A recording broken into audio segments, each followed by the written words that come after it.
For great ideas and practical tools you can start using tomorrow to grow your business and separate you from the competition, you've come to the right place.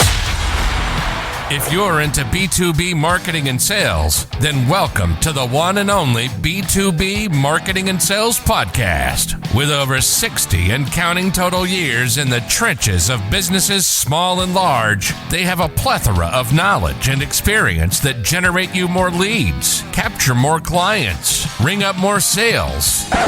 Well, doggone it, just make you more money. How about that? Always thought-provoking, yet dubiously entertaining. Please welcome to their respective microphones across 3 time zones, your co-ringmasters, the Dave Loomis, and not the rock star, Steve Miller. Hey everybody, this is Steve Miller, better known as Kelly's dad, marketing gunslinger, not the rock star, Captain Adventure. I've had many aliases in my life. Let's just put it that way, okay? Let's just say I've needed many aliases in my life, and I can't actually even confirm to you that Steve Miller is my real name. So we'll just leave it at that. And with me is my man, my best guy. You know, my riding partner. You know, we haven't played golf together, but you know what? If we did, we'd have a blast. And we would have a blast doing anything together. They would make a movie and there would be like a scene, it'd be a montage with music. Yeah. Us just palling slow around. motion dancing down a palling around. Yeah, exactly. Palling around. Exactly right. Yeah. In fact, there's one of those scenes in the movie RRR that you highly recommended to me. And it's worth a watch. I did. Yes. Now, the whole thing, it's 3 hours long. I know. Was I right or was I wrong? Oh, it's fantastic. It's a fantastic movie, people. Yeah, highly recommend. Yeah, partly because you've never seen anything quite like it. No. And it's very creative and interesting and just different. We see the same movie over and over and over again. Yep. It's got Tom Cruise in it and it's cool and it's, action packed or whatever it is. Right. You've seen it. Because America, we just make the same movie over and over and over again. This is a movie from India that's so David excellent. Mail Loomis. I want to make sure I get your name in there because I haven't really properly introduced you. Oh, that is my name. Yeah, David Mail. I have no aliases. No aliases. Except the voice. Don't misunderstand what he just said. Tom Cruise is not in this movie. All right. I'm sorry. Yeah. No. Definitely. I just want to make sure you understand it. But definitely not. You know what? Go on Netflix and watch RRR. The letters RRR, not the pirate sound. RRR. This RRR, and you will thank us. You will thank us for it. It is such a fun movie. You will. It is very interesting. Yeah, and did I tell you? Makes the British. Really makes the British look like. Yeah, they're terrible. No, it's an Indian movie. It's an Indian movie, and it's subtitled, and the dance scenes are unbelievable. They're just so awesome. So it's very fun. Hey, you know what? I got to turn this light off. If people found themselves here, they'd know who we are. But this is actually the B2B marketing and sales podcast. I am just very slowly getting to do that. Steve was probably going to get to it, but right now they're saying, "Are we going to hear anything about marketing or brand?" Well, no, like that. But it's entertaining, and we gave you a good movie recommendation. Yeah, we call that a referral. So that is marketing. Correct. Right. It certainly is. We are telling you referral. Actually, I will say this, and I'm going to give a little tip to people about this. All right, that I teach, what I teach, and you can agree or disagree with me. All right, Mr. Voice, Mr. Voice. All right, I contend there is a difference between word of mouth and referral marketing. Okay, word of mouth is exactly what we just did. Okay, where we had something really cool, and we're saying you got to go do this. You got to go watch this. All right. It's just like a restaurant. We go eat at a restaurant and we call a friend saying, gosh, we ate it. To me, that is word of mouth. That is unsolicited. Unsolicited. Well, it's sort of unsolicited, but it's like that. Unprovoked referral. And in referral marketing is something that we need to have a program about in our company. Referral marketing. And hey, can we switch topics and just talk about referral marketing? What about our topic for the day, Steve? We labored over this for hours. Haven't we? Didn't we do an episode on referral marketing? I'm willing to save my notes. I feel like we did an episode on referral marketing. Okay, all right. Well, let's reinforce that again. All right. I'm not mentally.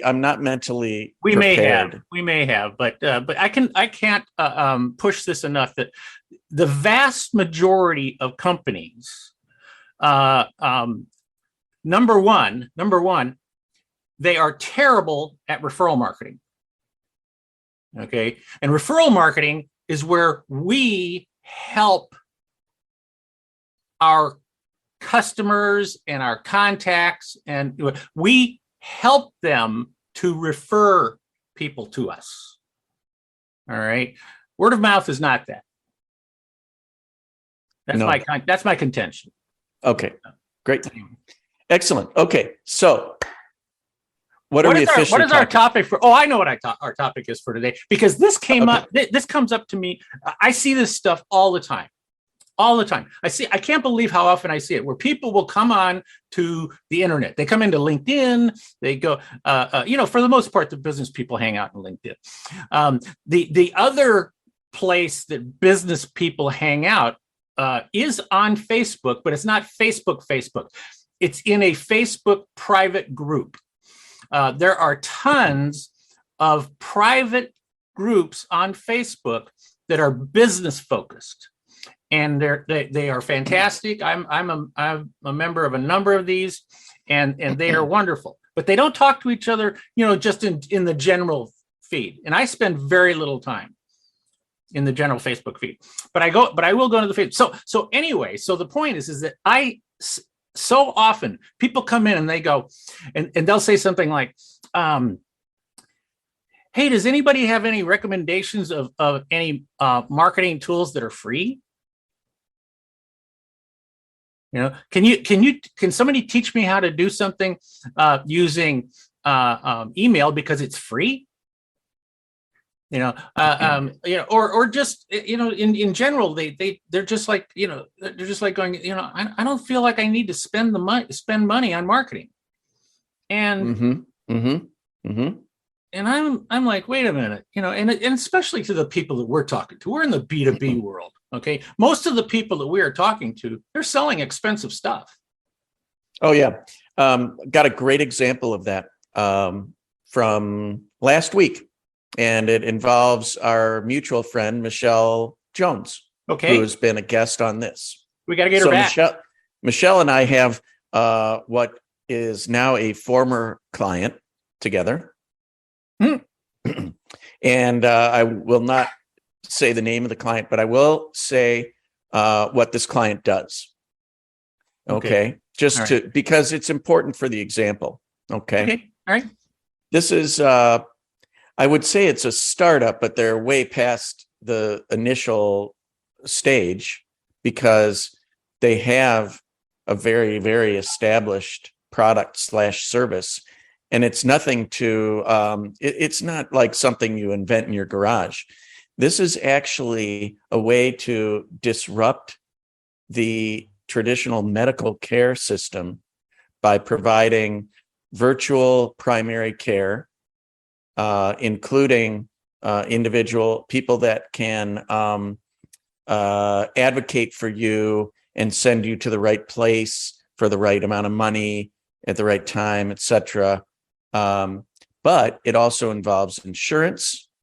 Medical insurance. It's a medical insurance replacement for traditional insurance. And this is being sold through major brokers, insurance brokers, to major companies.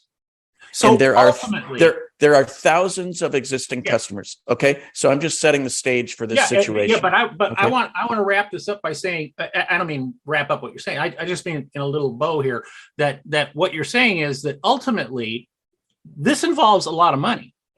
This is exactly what I'm saying. This is not pocket change. No. And this is an established company with multiple staff members across the country, blah, blah, blah.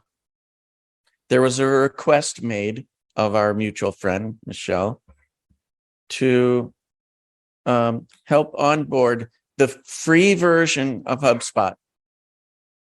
Excuse me?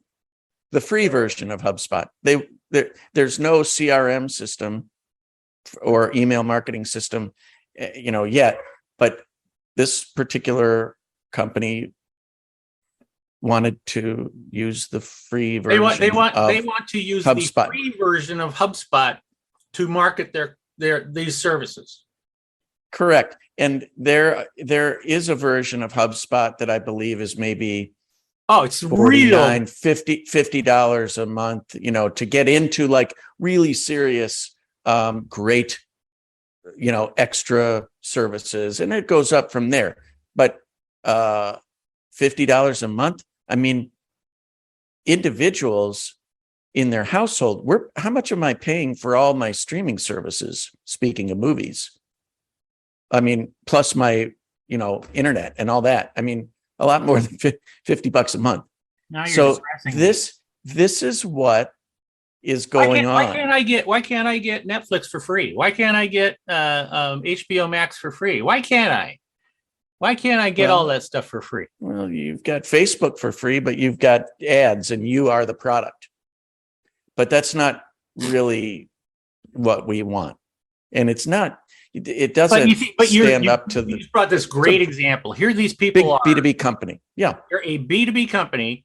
They are involved in something that is a lot of money.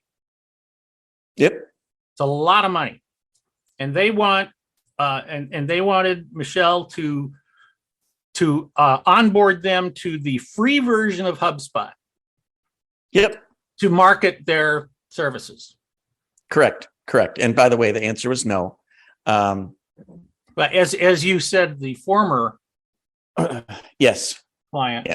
Yes, exactly. So I'm with you, Steve. And another part, sort of part B of your, of the topic that you and I discussed was that not only do we get pressure to do things for free or to use free things and to have a small marketing budget in the first place, we're also asked, especially as we go into recessions or slow times or something's happening at a company, and you all are listening, this has happened to you, where someone comes to you and says, we're going to have to cut that marketing budget.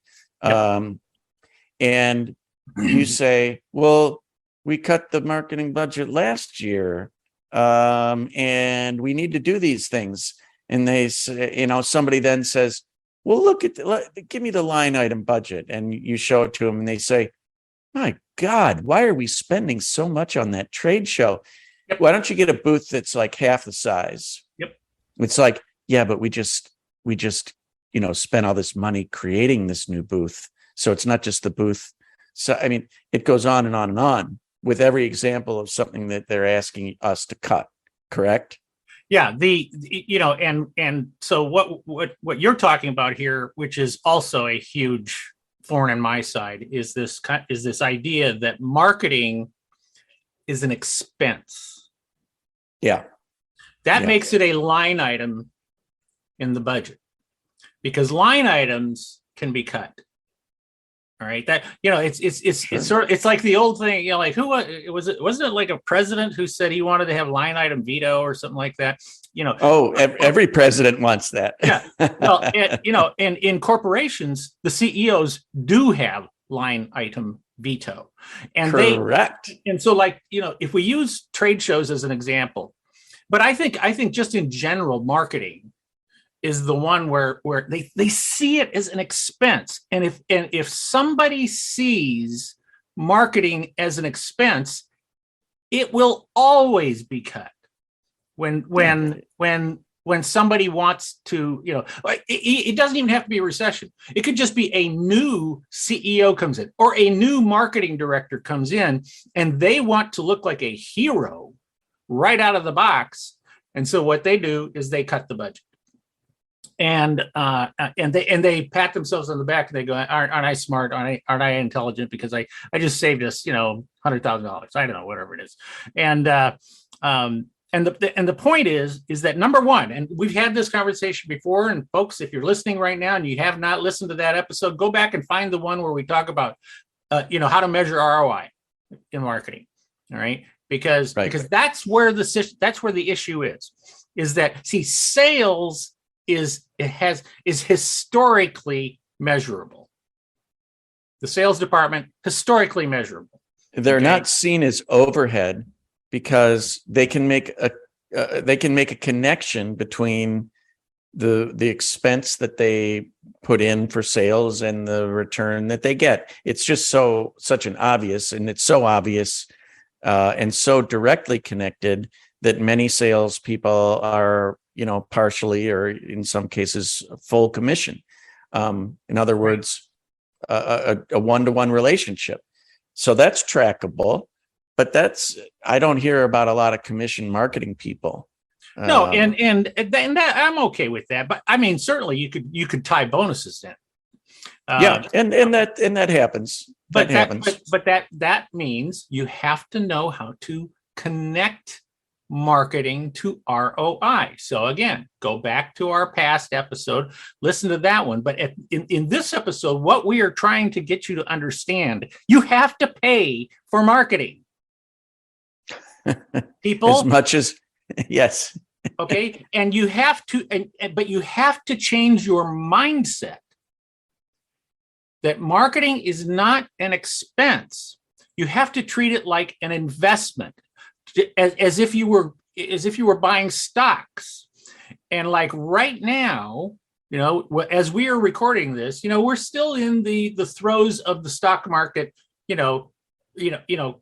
causing pain, right? Yep. Yeah. And so we're all of us are looking at our portfolios and we're trying to figure out, okay, how do we find something that we can put our money in that won't cause us pain? So in other words, what we're looking for is a return. We're looking for a return on our investment, which is what ROI stands for.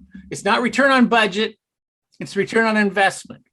And an investment is something that we expect a return on.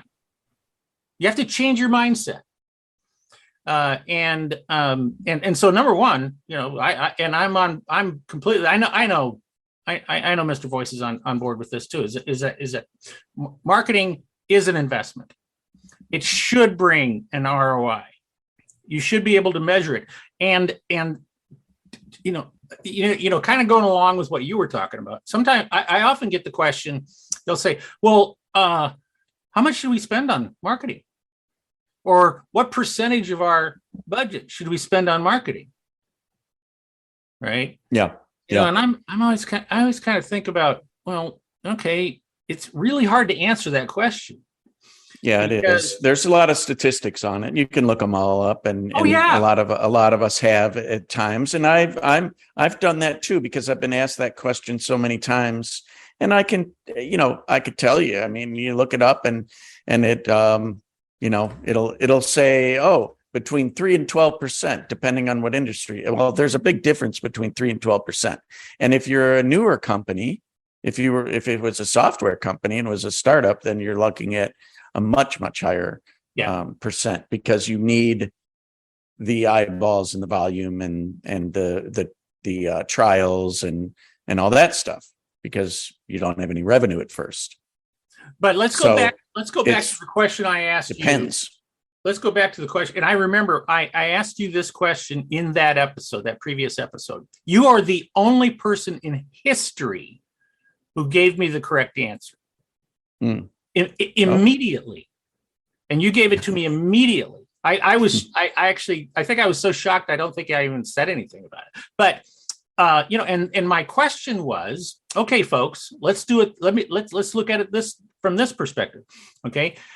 If I guaranteed you 20% return on your dollar, guaranteed 20% return on your dollar, and fine, we can set a time period. We can say, okay, within 6 months, within a year. If I guaranteed you, I'll say a year. If I guaranteed you 20% return on your money within a year, how much money would you give me?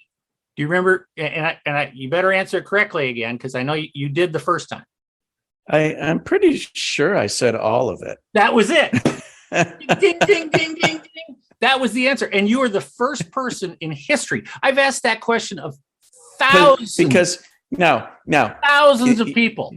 You would have to really believe that guarantee, or the guarantee would have to be ironclad. So there would be a couple things, but there would be, if it's true, if your thought experiment is true, there's really no reason why I wouldn't. In fact, keep going. I'd go out and borrow more money. That's exactly, guy. You are so far ahead of everybody else. That is exactly what I have said to people for years. I have stood in front of audiences of 2,000 people. I'll ask that question, and they're all just kind of like, well, geez, I don't know. What should I would I even give you any money? Why would, should I give you some money? Maybe give you $1,000, or something like that. And I'm standing up there like this. I'm tearing my hair out.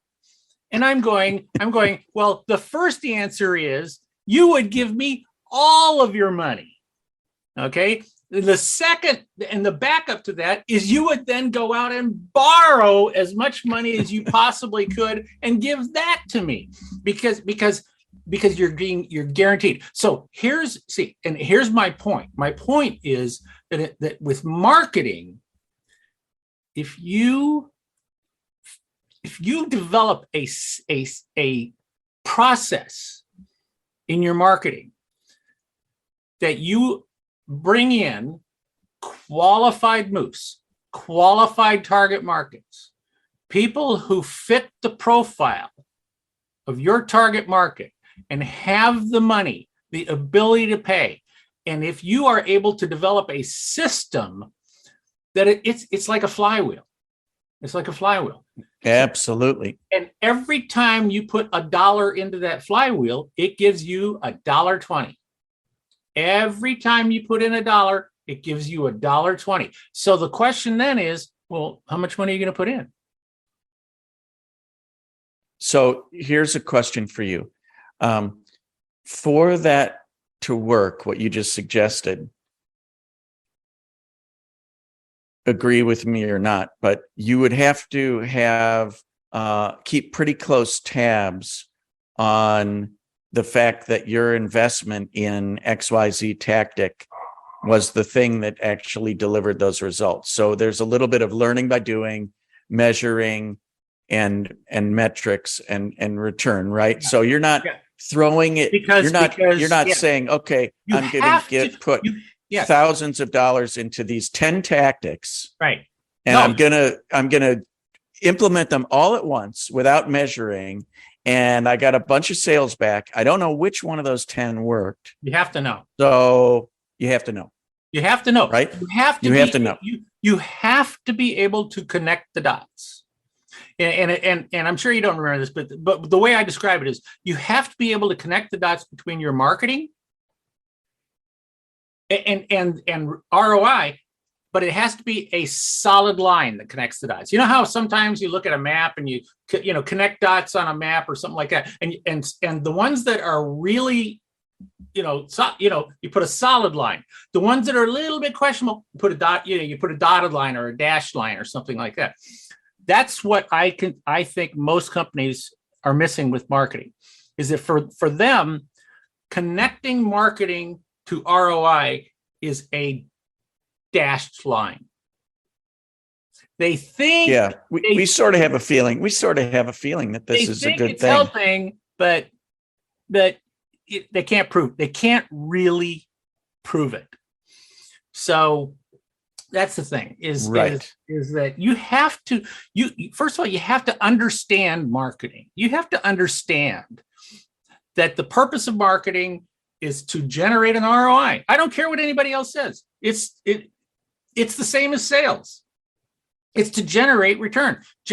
Ultimately, you need to generate sales. Sometimes with marketing, you need the help of a salesperson. Sometimes with marketing, you don't need the help with salespeople. The other thing is conversions, for example. You think about, and I find this statistic to be absolutely unbelievable, is that in the B2B world, back, and it's been a number of years since I've seen any studies on this.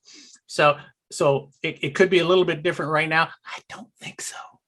Is that in the B2B world, the percentage, the conversion rate for the average B2B company is something like 5 to 10%. Now, what that means is that when you hand them 10 prospects, that they are closing one or a half of one.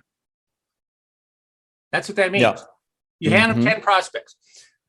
So the question is and in the past, and I don't argue with this, they've said, okay, how do you double your return?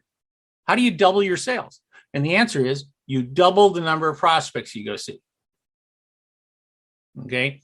Because you can't change the conversion rate. You can't change that 5% or 10%. And I disagree. Because here's how I look at it. The way I look at it is the better job I do of understanding my marketplace and understanding my moose and finding my moose to where I am totally focused in on talking to them. And there's a difference between a suspect, a prospect, and a lead. A suspect is somebody we think, they might fit our profile, right? A prospect is somebody who does fit our profile. Okay. And we're able to find out that they fit our profile. A lead is somebody who fits our profile so well that when we say to them, hey, do you have this problem? They raise their hand. So here's let me put it to you in this description. I talk about moose. That's our target market. Okay. Well, the forest, a lot of different animals. Most companies, they go hunting for animals. And they go and they talk to 10 animals in the forest. They talk to a couple of chipmunks, they talk to some rabbits, they talk to some bears, and they talk to a couple of moose. All right. And they close 5 to 10% of those people. Guess who they're closing? They're closing the moose. So wouldn't it be better? Wouldn't it be smarter if in the before part of all of this, you do nothing but identify the moose? Yeah, absolutely. So can we go back to the free part? I have another question. So for those listening, when we started off and we said a lot of folks think marketing should be free. Who do you think that is that thinks marketing should be free? Well, number one, I think historically, I guess I should say the marketing industry has done a terrible job of, taking care of itself. Done a terrible job because the marketing industry has had such a terrible time of connecting the dots between marketing and ROI that they've come up with funny numbers to justify. Okay, but who has the impression? Who mostly are the people that have the impression that marketing should be free? Are you saying that's marketers? Say even marketers, well, even marketers above. Yeah. So senior leadership. Yeah, because the percentage of people who have been actually really taught to connect the dots with a solid line is just abysmally low. Yeah, I think part of the onus is on us. If I say that I'm a person in B2B marketing and I report somewhere into senior leadership, maybe I'm even part of senior leadership, but I'm not the CEO. But anywhere down, it doesn't matter what level you are. I think we need to do a better job of not just defending ourselves, because the word defense to me indicates somebody has challenged us and then we're reacting and responding and saying, oh, no, we really are of value. Hang on, let me show you.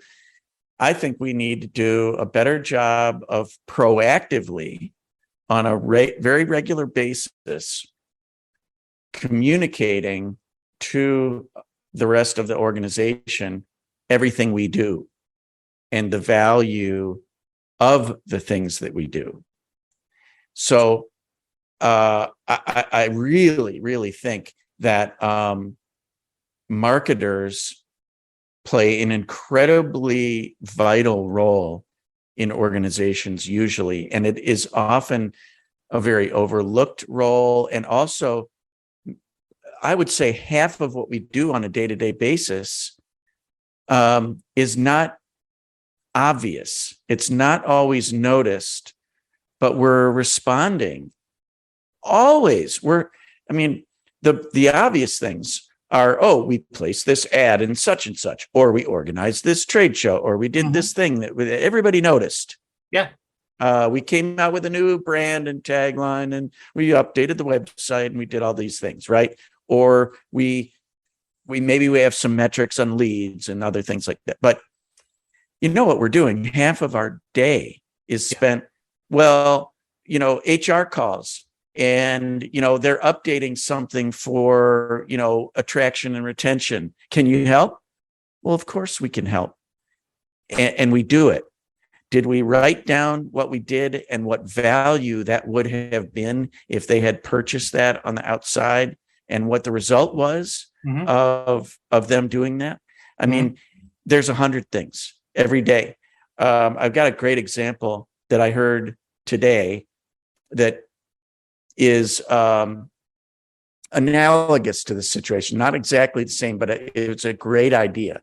So somebody told me, this is somebody that used to be head of basically national account strategic sales for probably the largest commercial furniture manufacturer in the world. And they were in charge of many account money. Oh, no, wait, I'm not going to, I can't say, I can't say. No, it's a very high-end office furniture. Okay. Yeah. High-end office furniture. And they had an account with a very big global oil company based in Houston. And part of the account was going to get pulled, or they were opening it up to some other people. And as a result, it prompted this person I was talking to today to create basically a value checklist, a value inventory of what they were actually providing to their client that the client didn't realize. So the client thinks, oh, you just sell me furniture. Okay. We do so much more than that. And I think maybe you've forgotten, because here's the thing. It ended up being a 4-page list.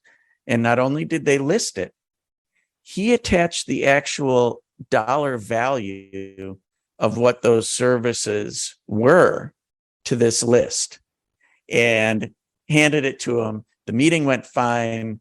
They do it now as a rule across the entire company. And he told me what happened after the meeting. He told me that the procurement person for the big oil company took him aside and kind of like shoved him and said, screw you. It was not screw you. It was a different word, which you can imagine. Oh, screw you. Called him a him, her, him. Yeah, you just made me. I was gonna, be a hero for bringing in this other firm to, save some money on paper, and now you made me look bad by showing me all the stuff that you do, which Right. is kind of crazy. But my point is, why not track, if you are in B2B marketing, why not just start tracking more intentionally all the things that you do? Because I guarantee nobody notices half of it. And then the real challenge is try to attach value to it, and potentially even an outcome.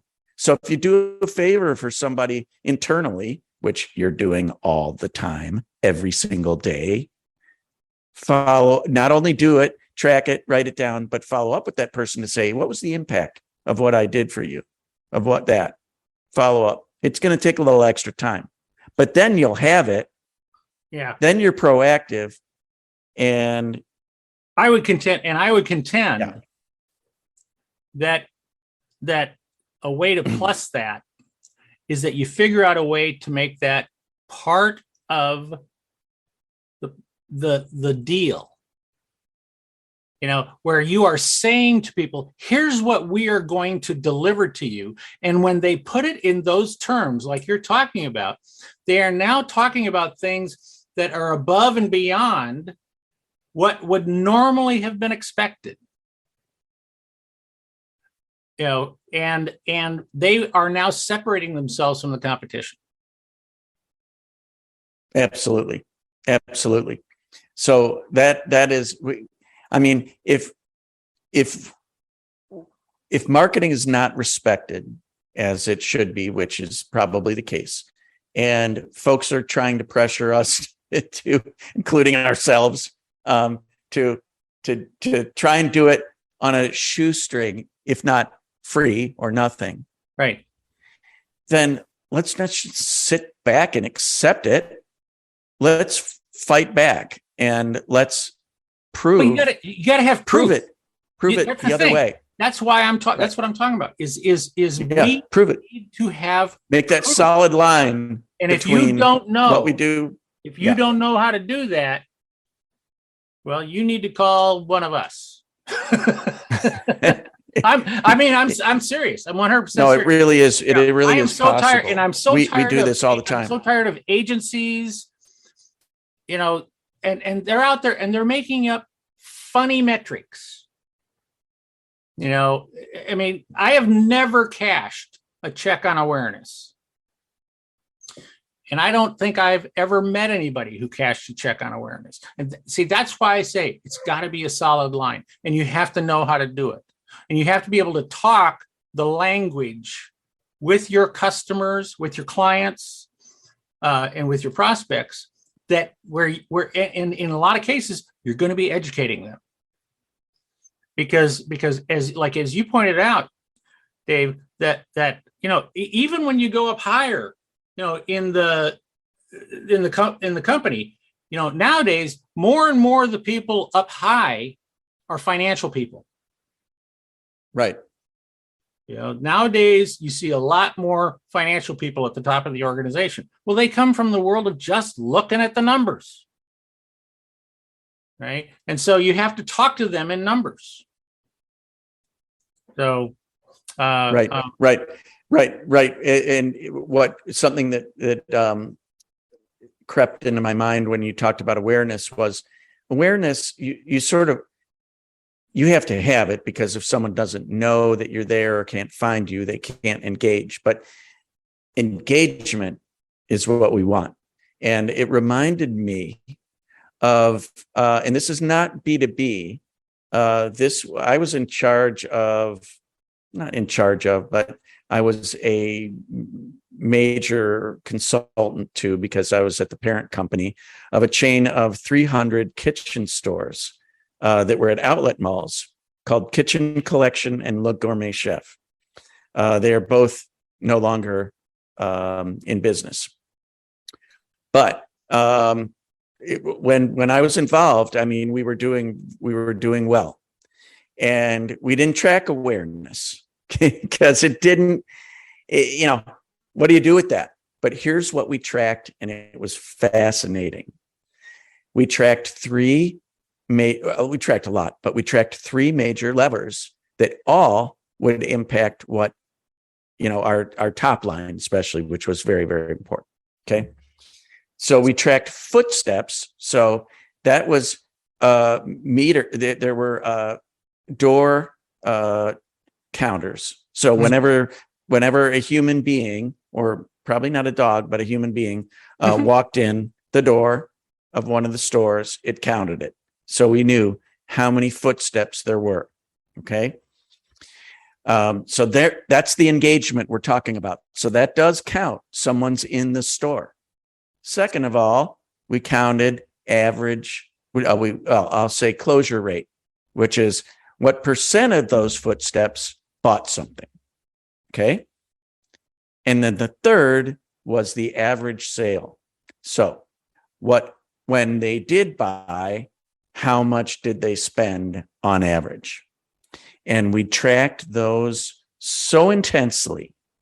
And what was so interesting is that you could control things that were happening by, let's see, could we get more footsteps? How do we get more footsteps? Put better signage outside to draw people in.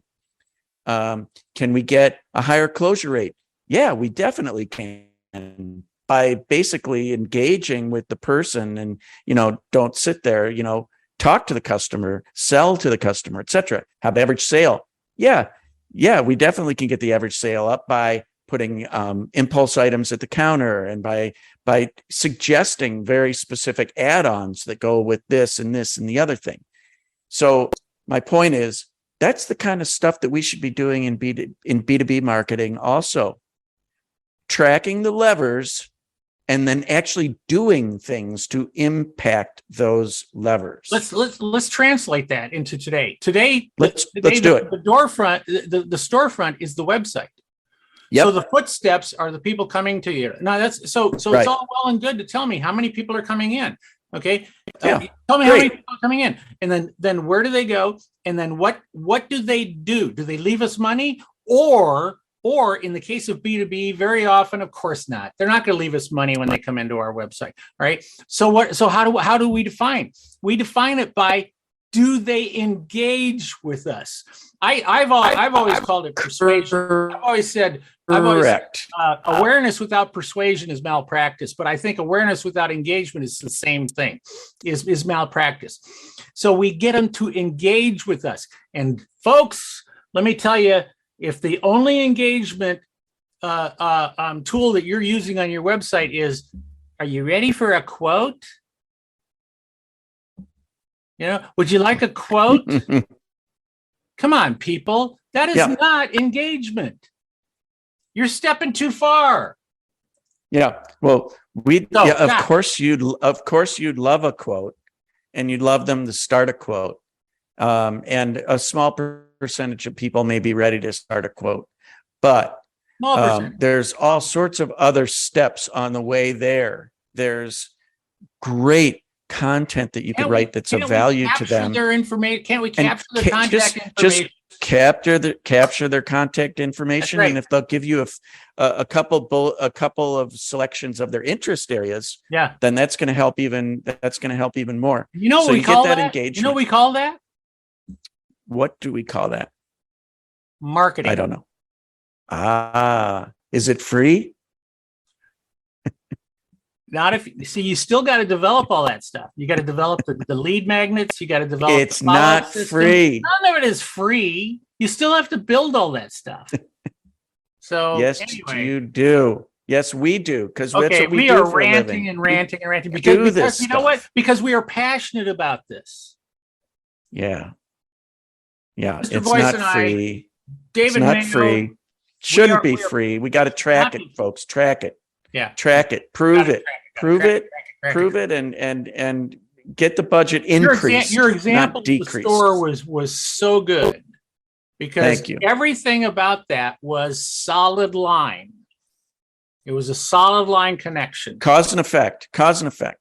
Yep. So all right. I got to get out of here because I'm getting ready to smash my computer. So okay, yeah, we don't want to do that. That wouldn't be free. That wouldn't be free either. Aren't you passionate? I know you're passionate about this too. I am. I'm just a little more reserved about it. No. So, folks, I'm going to take us out. This has been the B2B Marketing and Sales Podcast with none other than Steve Miller, not the rock star, Kelly's dad, marketing gunslinger. So many aliases because you don't really. His name might not even be Steve Miller. It might be something else. Randy Lane was another name that I used. So okay, see, and the story behind it. But don't call him late. Don't call him late to dinner, and don't call him a cab. Yeah, because he's not going anywhere. No. And I am Dave Loomis, also known as the Dave Loomis, the voice, other things. But I've never really. I'm in plain sight, but I'm not in hiding like you are. Thanks for joining us, folks. This has been a ball. And we will see you next time. Toodaloo. Thank you for listening to another episode of the one and only B2B Marketing and Sales Podcast, the source for B2B marketing and sales insight. If you enjoyed the podcast, please be sure to subscribe and leave these old guys a 5-star rating. Check the show notes for any links and contact information. You can always contact us by going to b2bmarketingsalespodcast.com. Thank you, and keep on marketing, keep on selling.